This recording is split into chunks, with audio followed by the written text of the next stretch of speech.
একটি দেশের বাজেট শুধু আয় ব্যয়ের হিসাব নয়। একটি বাজেট হল মানুষের আশা, স্বপ্ন এবং ভবিষ্যতের পথ নকশা। 2026-2027 অর্থবছরের জাতীয় বাজেটকে বলা হয়েছে গণতান্ত্রিক, মানবিক ও অন্তর্ভুক্তিমূলক অর্থনীতির অভিযাত্রা। বাংলাদেশের ইতিহাসে বহু বছর পর জনগণের ভোটে নির্বাচিত সরকার একটি বাজেট প্রণয়ন করেছে। এটি শুধু সংখ্যা নয়, এটি মানুষের স্বপ্নের দলিল। সবার আগে বাংলাদেশ।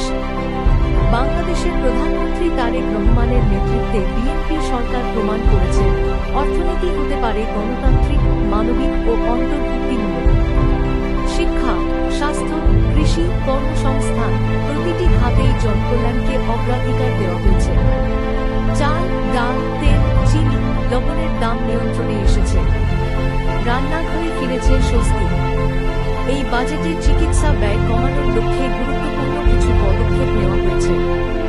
ক্যান্সারের ওষুধ তৈরির কাঁচামাল, চিকিৎসা সরঞ্জাম, চোখের লেন্স সহ বিভিন্ন প্রয়োজনীয় পণ্যে কর সুবিধা দেওয়া হয়েছে। হার্টের চিকিৎসায় ব্যবহৃত ঋণের ভ্যাট কমানো হয়েছে।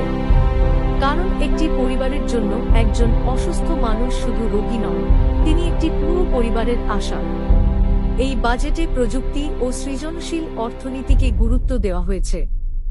ফ্রিল্যান্সিং, আউটসোর্সিং, কন্টেন্ট ক্রিয়েশন এবং অনলাইন ব্যবসায় সহায়তার উদ্যোগ নেওয়া হয়েছে।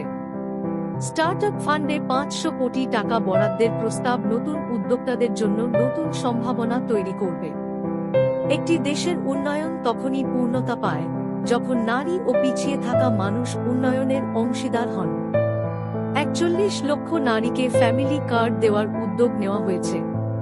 প্রতিবন্ধী ভাতা সম্প্রসারণ এবং সামাজিক নিরাপত্তা কর্মসূচি আরও শক্তিশালী করার পরিকল্পনা নেওয়া হয়েছে। গ্রামীণ কর্মসংস্থান তৈরিতেও গুরুত্ব দেওয়া হয়েছে। মেয়েদের জন্য বিনামূল্যে স্নাতক পর্যন্ত শিক্ষা।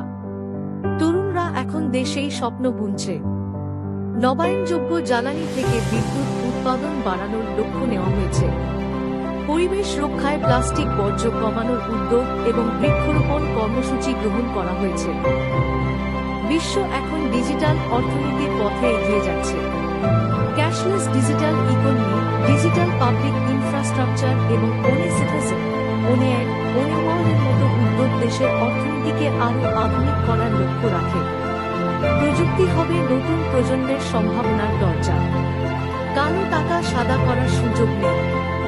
পাচারকৃত অর্থ ফেরত আনা হচ্ছে। ব্যাংকিং খাতে দুর্নীতিমুক্ত ঋণ প্রদানের ব্যবস্থা করা হয়েছে। জনগণের টাকা জনগণের কল্যাণে। জুলাই গণঅভ্যুত্থানের শহীদ পরিবারদের মাসিক ভাতা অব্যাহত থাকবে। মুক্তিযোদ্ধাদের সম্মানী বৃদ্ধি করা হয়েছে। এটি ইতিহাসের প্রতি শ্রদ্ধা।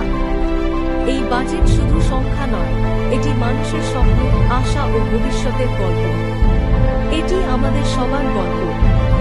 বিএনপির জনবান্ধব বাজেট 2026-2027, এটাই নতুন বাংলাদেশের প্রত্যাশা। সবার আগে বাংলাদেশ।